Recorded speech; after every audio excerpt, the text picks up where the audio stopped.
Okay, we have a lesson here on parabolas, and you might ask, why is there a picture of the sunset?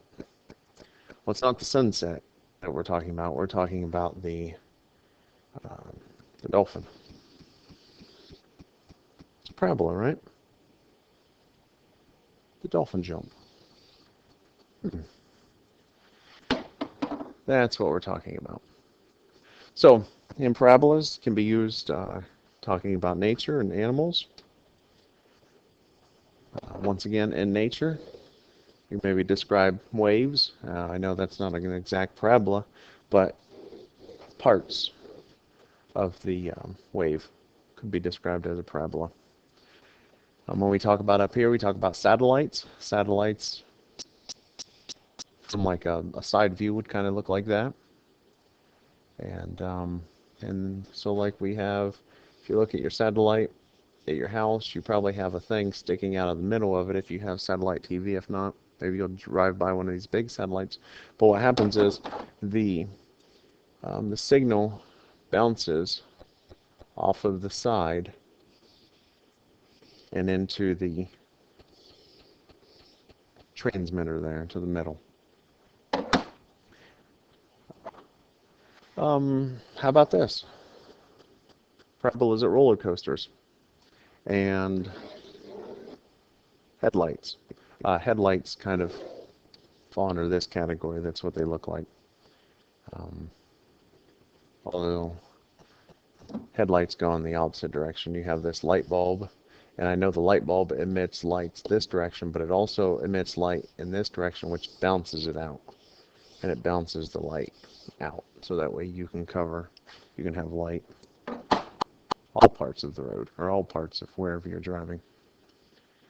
So these are just a few examples of parabolas in real life, why it's helpful. Okay, there's a couple new vocabulary terms here, and then there's a couple familiar ones. We know that this point right here is the origin. 0, 0 is the origin. And we know that, okay, so we have this parabola here, this red parabola, and we know that the axis of symmetry goes straight down through the vertex of it. When we describe the axis of symmetry, we describe it as an equation. Here's another old familiar vocabulary term, vertex. That is either in this case, it's the minimum, but if the parabola was turned upside down, it would be the maximum point on the graph. And so now the two new ones is directrix and focus. Let's talk about a focus first. A focus is going to be this point right here. And the distance from the vertex to the focus is the same as the distance from the vertex to the directrix. And right here, the directrix is perpendicular to the axis of symmetry.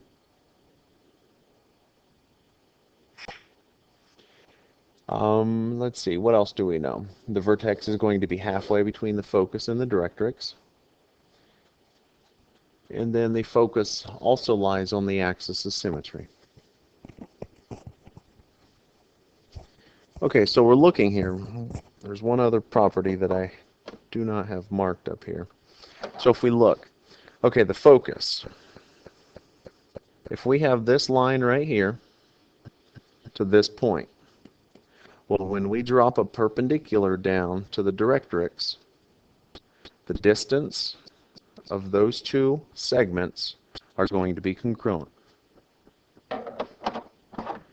So from this point over on the parabola, and we drop a perpendicular down, those distances of those segments will be congruent.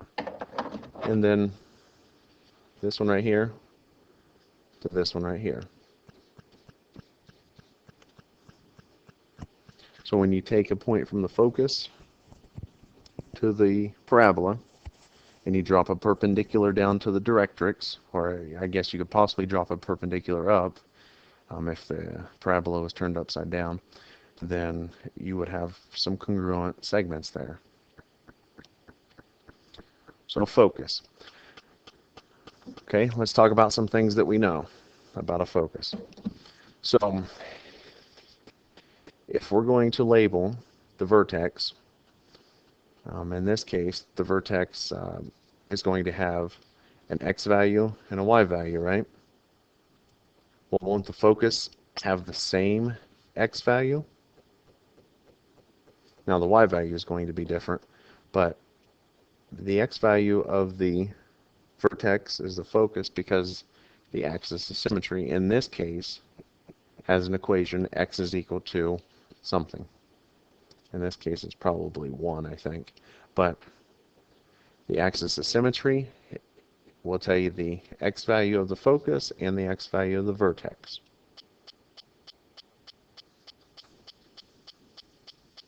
And also, now the directrix. Well, we know the distance from the vertex is halfway between the focus and the directrix. So the distance from the vertex to the focus, we're going to call that the letter P.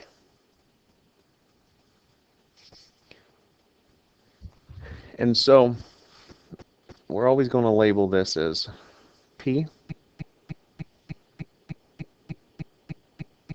And then this distance here is the same, so that distance will also be P. And then you're going to use some thought here to determine the equation of the directrix. So we're going to get into that. So the distance, remember this is going to be letter P, distance between the vertex and the directrix, and then the distance from the focus and the vertex will also be letter P. So that's just kind of a quick introduction. You probably should write down whatever it is you need out of there, which probably is most everything. So on to the standard equation of a parabola with the vertex at the origin. Well, weren't we used to y is equal to ax squared plus bx plus c, or we could have used vertex form or intercept form to graph a parabola? Well, these are also two types of parabolic equations. X squared is equal to 4 times p times y, and then also y squared is equal to 4 times p times x. And you notice right here and right here is p. That would be the distance between the focus and the vertex, or the vertex and the directrix. So that's where we're going to get p at to wrap up these equations. Okay, so what do these equations look like? Well, x squared is equal to 4py. They're the ones that you're typically used to, the ones that either open up or open down. And remember, the vertex is going to be at the origin. And then down here, y squared is equal to 4px. That means these ones are going to open left, or they will be opening right.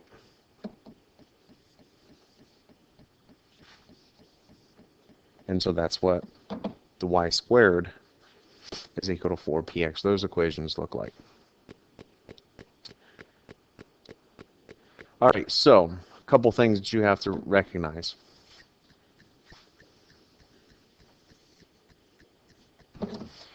It opens up, right? Well, why would it open up? Because p is greater than 0. And this one opens down, and it opens down because p is less than 0. If p is less than 0, that means p is negative. And let's go back to what you know. Remember, if we had y is equal to ax squared plus bx plus c, if a was negative, the graph would open down. So x squared is equal to 4 times, and let's just say for our example that I'm showing you right now, p is going to be negative 2y. And then so that's x squared is equal to negative 8y. And so there we go. If 4 times p is going to be negative, okay, so it says x squared is equal to negative 8y, that'll be a opening down.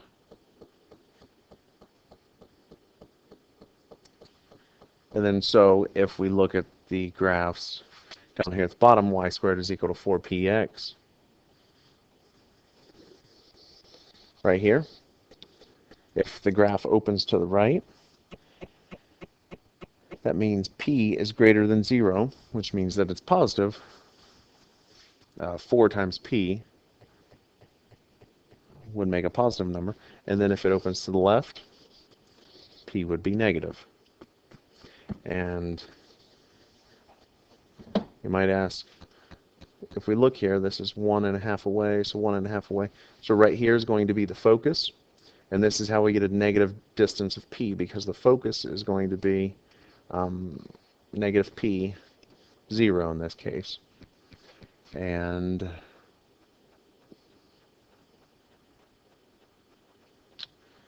in this case up here, the focus should have been 0, negative p.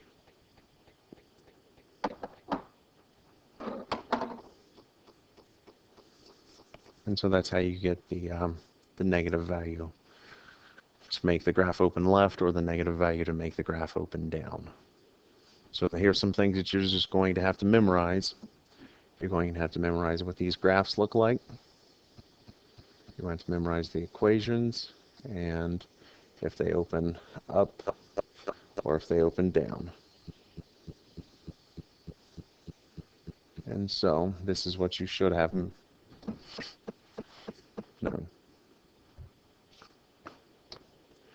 Okay, looking here, it says graph the equation, identify the focus and the directrix. Okay, so first off, we have x squared is equal to 8y. So let's identify the x squared. X squared, what does that graph look like? Does it open up, down, or does it open left, right? Up, down, or left, right? Well, coming back, x squared opens up, down. So we know that it's going to be either up or it's going to be down, one of the two. Since it is positive, we know it's opening up. So this is a quick sketch. You can put this on your paper if you want. I'm just drawing a quick sketch to show you what I'm doing as we're thinking, but we'll be graphing it later accurately. So quick sketch, we know it opens up. So it's going to be something like this. So now we need to find the focus, and we also need to find the directrix here. All right, so the equation is going to say x squared is equal to 4 times p times y. And we notice that these are the same and these are the same, but this is the part that is different. So 8 must equal 4 times p, and therefore p is going to be equal to 2. And so if p is equal to 2, this is going to be 2, 0 for the focus. And then this right here, the directrix. Remember, the directrix is a line, so you have to have an equation. So it's a horizontal line, so that means y is equal to, and we notice that it goes down 1, it goes down 2. Y is equal to negative 2.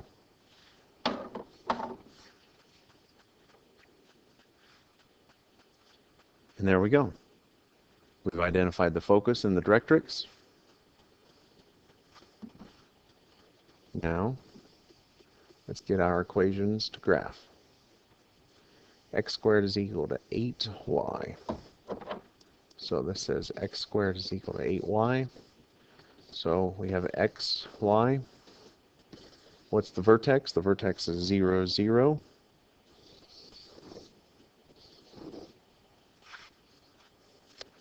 So we could go,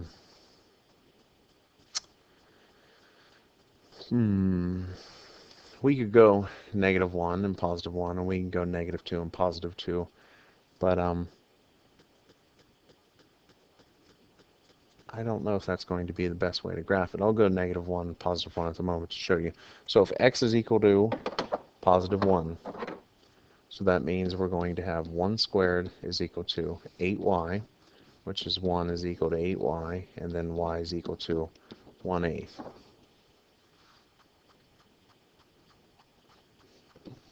Do you see why that's probably not going to be a very good graph? And the thing is, if we make it -1, plug -1 in there, what's -1 squared? Well, it's +1, so we get the same thing. And we know that parabola is symmetrical. So if we're going to be dividing by 8 on both sides, let's try to pick a value for x. So when we square it, we're going to get a multiple of 8. How about 4 squared? Or let's see, 5 squared is 25, not a multiple of 8. 6 squared is 36, not a multiple of 8. 7 squared is 49, not a multiple of 8. Or 8 squared. So we could have 4 and 8, or we could have -4, -8. Actually, we could just have all of them. So 4 squared is equal to 8y. 16 is equal to 8y. And then divide by 8, so y is equal to 2. And you notice how we get a whole number there?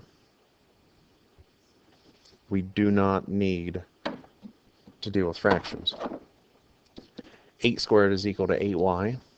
So this is 64 is equal to 8y. And so therefore y is equal to 8. And so it's a lot easier to graph 8, 8 than it is to graph 1 and 1/8. I'm not going to graph that accurately for you. I think you can plot those points on a graph to get something that looks like the graph we have up there. All right, this one here, I'm going to let you work it out on your own, and then I will work it through very quickly. Or you just watch my solution.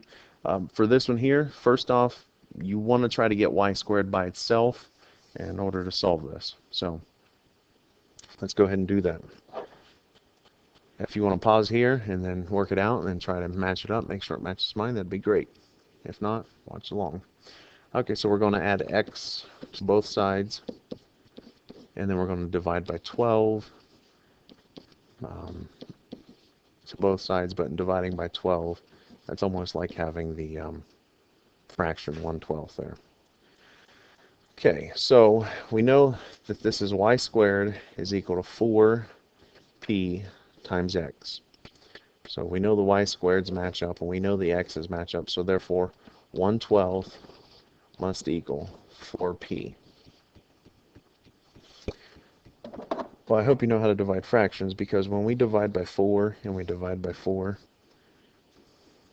this is going to be the same as multiplying by 1/4, because 1/12 divided by 4 over 1 is equal to 1/12 times the reciprocal of 4 over 1, which is 1/4.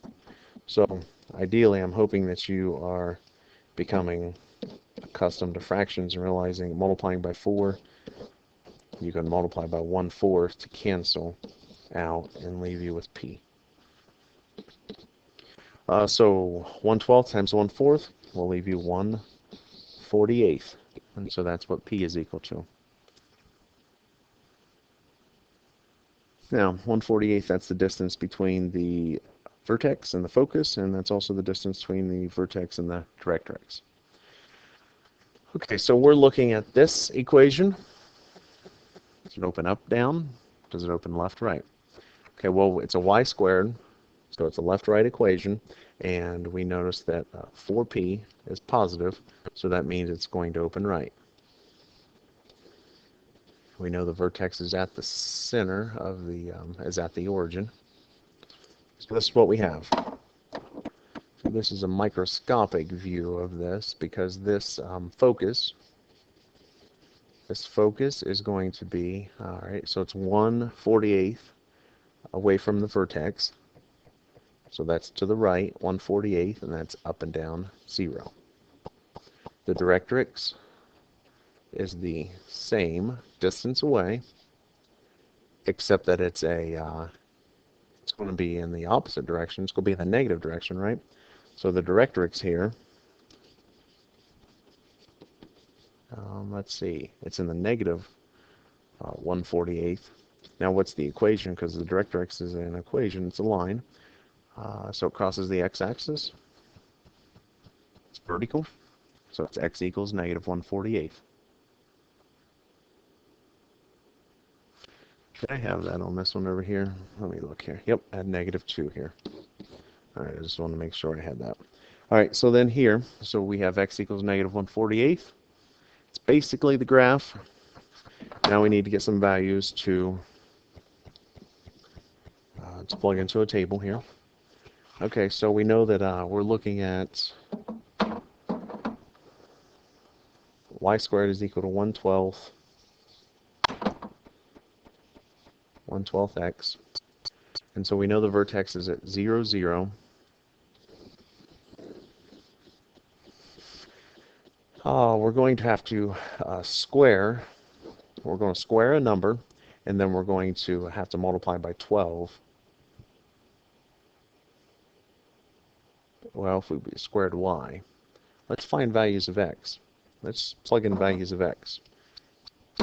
And since I have x here being multiplied by 1/12, since I have x being multiplied by 1/12, I want to plug in values that are going to be multiples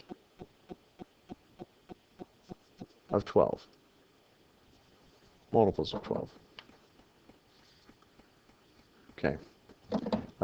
Yeah, we'll go ahead with 12, and then we'll go ahead with 24, and then you'll see why we probably should be using 48. So this is this going to be -12?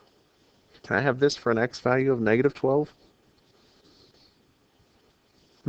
I thought we said parabolas were symmetric. But let's go back over here to our graph. If we have an x value of -12, which somewhere way out here, right? -12 will not be on the parabola. Okay, let's keep that in mind then. Keep that in mind. Let's plug in 12. Let's use 12 for x. So here we have y squared is equal to 1/12 times 12. What's 1/12 times 12? That's pretty simple. That's 1. And so we have y squared is equal to 1. Now, how do we get rid of squaring a number? We are going to take the square root, and what should you be doing when you take the square root of both sides of an equation? You put a plus or minus there. And that's part of the reason why we're not going to have -12 for an x value, because, well, number one, it won't exist in this function, or well, this isn't a function, it won't exist in this equation, but 12 can be +1, but 12 can also be -1. And so that's what we're looking at. That's how this is going to be symmetric, is because it's going to be symmetric with the positive and negative values. Alright, so let's look here. Basically the same thing. Let's let x equal 24. So 1/12 times 24 is going to be 2. And then so this one here, you take the square root of both sides, you're going to get the square root of 2. That's probably not going to be easily graphed. So we know 24 is going to be square root of 2 positive, square root of 2 negative. So why did I suggest you use 12? And why did I suggest you use 48 for x? Well, let's look here. What is 1/12 times 48? That's 4. And we notice that that's a perfect square. And then when we take square root of both sides, that's going to give us a whole number there. +2 and -2. And so that's how we graph that parabola. All right, that's all we have for right now. I'm going to take a break. We have some more stuff to work on, directrix and focus, in one moment, but we're cutting this one off right here.